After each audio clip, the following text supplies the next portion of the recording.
চৰকাৰৰ প্ৰত্যেক মাহতে নতুন নতুন নিয়ম মানে ওলাই থাকে আৰু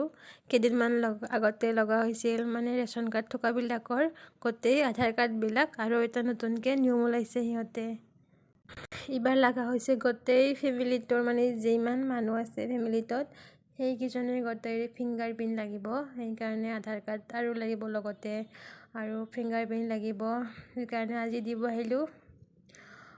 হঠাতে আৰু কৈছে সেইকাৰণে হঠাতে আহিব লগা হ'ল আৰু যাব লাগিব কালি যিহেতু কলেজত আমাৰ প্ৰজেক্ট জমা ল'ব সেইকাৰণে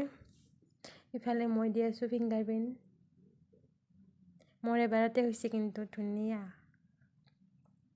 ইফালে গৈছে এতিয়া মাইনু ইফালে আইতা ককাতে বহি আছে ইফালে আৰু এই উগ্যামৰ গাড়ীবিলাক যাই আছে পিকনিক খাবৰ কাৰণে সেইবিলাক গাড়ী এইখিনি আমি য'ত আছোঁ এতিয়া এইখিনিক কয় জালুকবাৰী বুলি এইটো বাপু যাই আছে তাৰ ভালকৈ হোৱা নাই এবাৰ আগতে দিছিলে আৰু একবাৰ দিছে ভালকৈ তাৰ আঙুলিৰ ফিংগাৰৰ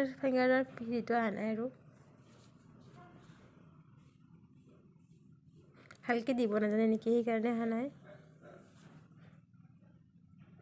আৰু কেইদিনমান পিছত বাৰু কি লগা হয় একো ঠিক নাই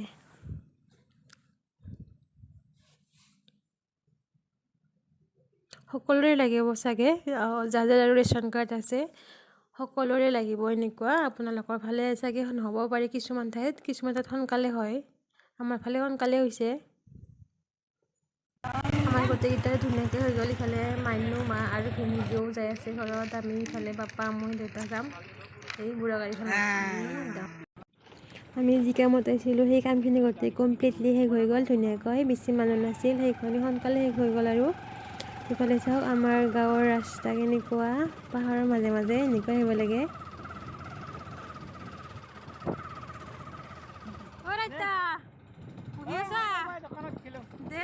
আৰু এতিয়া ঘৰত গৈ ভাত পানী খাইকৈ আৰু মই মিৰ্জালৈ গুচি যাম দেউতাই ছয়গাঁৱলৈ থৈ আহিম বুলি কৈছে নগ'লো হয় মানে কালি মোৰ এটা প্ৰজেক্ট জমা দিব আছে সেইকাৰণে যাব লগা হ'ল এনেতো নগ'লো হয় ঘৰত আহিলে ঘৰত এনেকৈ আহিব সময় নাপাওঁ ইফালে ক্লাছ চলি থাকে আৰু মানে এক্সাম শেষ হ'ল আৰু ফাইনেল এক্সাম আহি আছে জানুৱাৰীত তো তেনেকৈ সময় মিলাব নোৱাৰোঁ আৰু মাজে মাজে প্ৰজেক্ট হোম এছাইনমেণ্ট সেইবিলাক দি থাকে ছেমিনাৰ সেইবিলাক আহিয়ে থাকে তো ঘৰত থাকিব সময় নাপাওঁ আৰু ভালকৈ